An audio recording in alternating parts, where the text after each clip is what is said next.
Whether it's summer camp, preparing for school, or moving to a new neighborhood, your child is having emotional meltdowns, pushing boundaries, and falling apart over the tiniest little things. These moments might seem trivial to us, but to a child, they shift the whole world under their feet, and it's hard to navigate with any real sense of safety and predictability. Hello, I'm Sabrina Reagan, child psychologist and mom of three, and I'm so glad that you're here. In this video, I want to talk about how to create emotional safety for your child during these major transitions because they happen all the time. We can't shelter our child from transitions and we can't rescue them from transitions, but we can build around them a sense of safety so that your children can get through to the other side in one piece and find their roots again and feel stable again. This kind of safety isn't just about physical safety. It's about feeling seen, safe emotionally, and soothed during these transitions. It's what helps your child build confidence, regulate big emotions, and develop resilience over time. Let's talk about what this looks like. Seen. You notice when they're feeling a little bit unsure and they withdraw. So you go to them maybe and say something like, "You look like you're feeling a little unsure. Do you want to come and chat with me for a little bit or even just sit with me?" Soothed. When they do struggle, you give them a familiar story or you snuggle with them on the couch or you rub their back and sit with them for a little bit. And supported, you work together, coming up with some strategies and solutions that will help them manage this big transition so that they can feel a sense of safety and security. If you're getting value from this video, I would love it if you hit subscribe, hit the like button, and then share it with another mom who needs some of these strategies. So let's talk about why transitions are hard. Transitions can actually feel like a little earthquake to your children. Children will often get deeply attached not only to the people within these situations, but they'll develop deep roots with objects, with experiences, with familiar routines. And as soon as those change, it's like you're taking a tree or a plant and trying to transplant it into a new space. And now that plant needs some nurturing to be able to regrow those roots so it can flourish again. And so children will grieve the past circumstances, the past objects, or the past individuals from the previous experience. So when these changes happen, your child's brain is wired to ask, "Am I safe? Am I still connected to my caregiver?"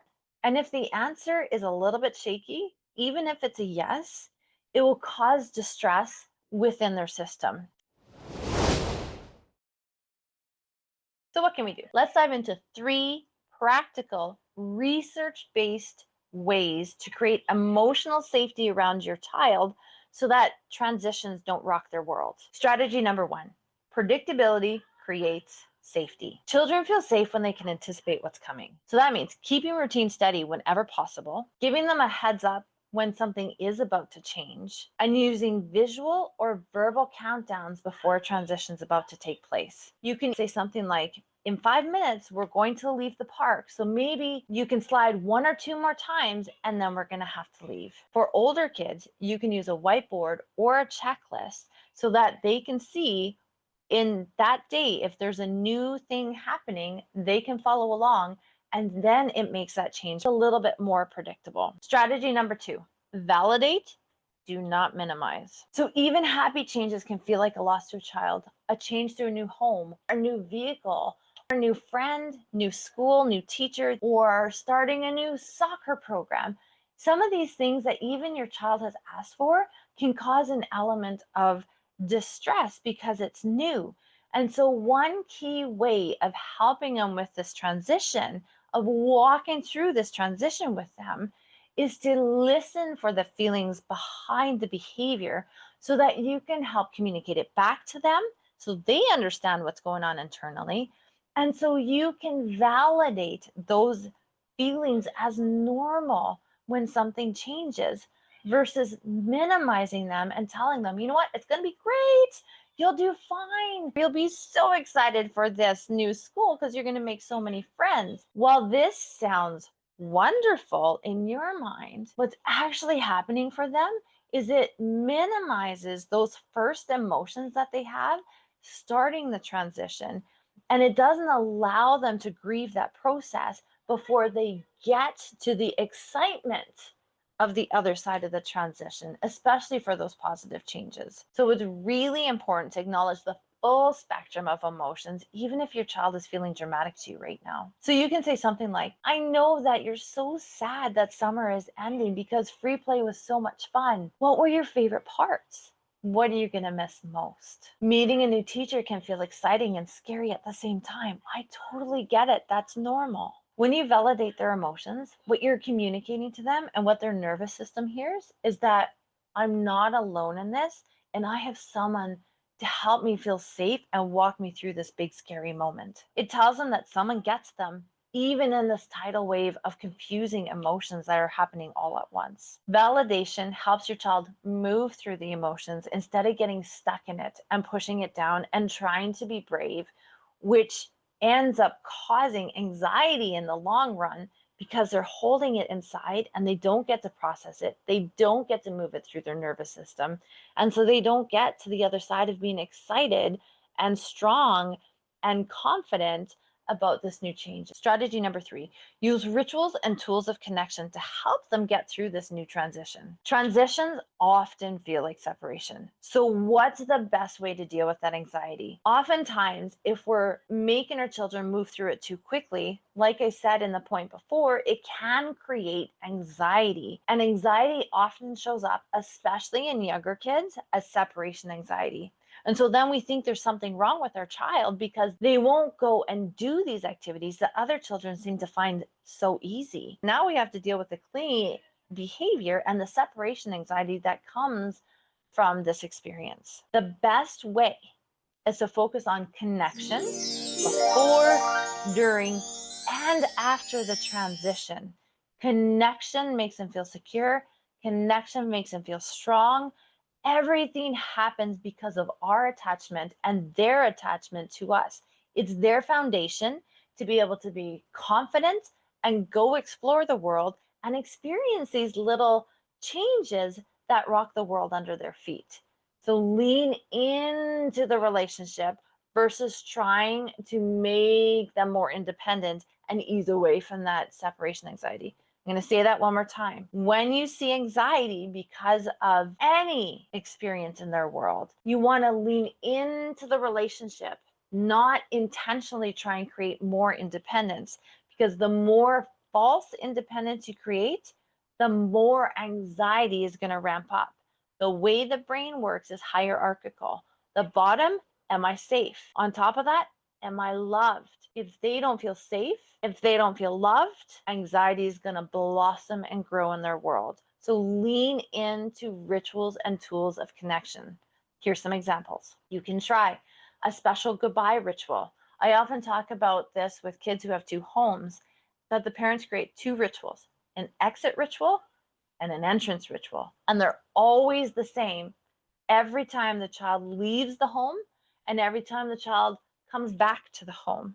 So it's something special that you create together as a way of welcoming them back, something that they can look forward to. You are leaning into the connection in this circumstance. You can use transitional objects such as bracelets, hair ties, keychains, little trinkets that they associate as yours that they can hold on to when they're in the middle of the transition. So if they're at school and they're feeling anxious and they need some kind of connection to you, they can reach into their pocket and squeeze that hair tie or give it a hug so that they can think of you and feel close. Another one are bridging phrases. And these are really important to get right because there's 2 ways to do it. One way is to say, I'm going to miss you too. And what ends up happening here is that you're putting their focus on the separation. So you don't want to be doing that. Yes, you're going to miss them. Yes, they're going to miss you. Yes, they're going to miss the object or the experience. What you want to do is actually put their focus on the reconnection, because the reconnection minimizes that anxiety and builds excitement for the next time they're going to be in that experience or with you. So you can say something instead like, you are going to have so much fun and I cannot wait for when you're back so I can hear all of the cool things that you did with your friend, or all of the cool things that you did in your new class with your new teacher. And do not forget the power of play. Let them act out their experience of this transition, whatever the transition may be. So they can do it with dolls, with cars, with drawing. Let them act out both the frustrating, confusing, negative feelings that you again validate and reflect within their play so that they can transition to the excitement of going into this new experience. Play is a child's way of processing big emotions and big experiences to them. It's a fabulous strategy for them to work things out in your presence before all of these big things wash over them. A few other fun ways that you can build in a sense of predictability, familiarity within a new experience. For example, if your child is going to a new school or a new grade, or if you're moving to a new house, what you can do is take a tour of that new place so that it's familiar to them when they actually have to do the transition. If it's a new school, they can go play at the playground almost daily just to experience the new equipment and the new space and create some joyful memories with you before they're there without you. If it's a new teacher, you can do some matchmaking. So schools are often open 2 weeks before the kids actually arrive. And so you can go and find out their teacher, take a picture of that teacher, and have a conversation maybe with this individual about some of the things that the teacher loves or who the teacher is all about, so that then you can find ways of matchmaking, telling your child, oh my goodness, did you know your new teacher likes this? So then your child now is feeling a little bit more familiar with their teacher. They have something to talk about, and it creates a sense of familiarity before they have to go have that experience without you in that new school, in that new class. You can even create social stories that walk them through this new situation. So whatever the situation, whether it's a new school, new teacher, new car, separated houses, so they have a house with you and a house with their dad, you can create a social story that has a picture of each of the different spaces, people, experiences, and a little sentence underneath each picture to help walk them through and become familiar with that new transition. And then give that book to them so they can go through it anytime they like to help prepare themselves for that. Let me know in the comments if you would like help creating a social story. They're a wonderful tool for so many experiences for your child. If transitions tend to trigger extra big feelings in your child, especially if they're a sensitive personality, check out the link below for my Peaceful Family Challenge, where I actually go into detail about way more strategies and tools that you can use to help your child with that transition.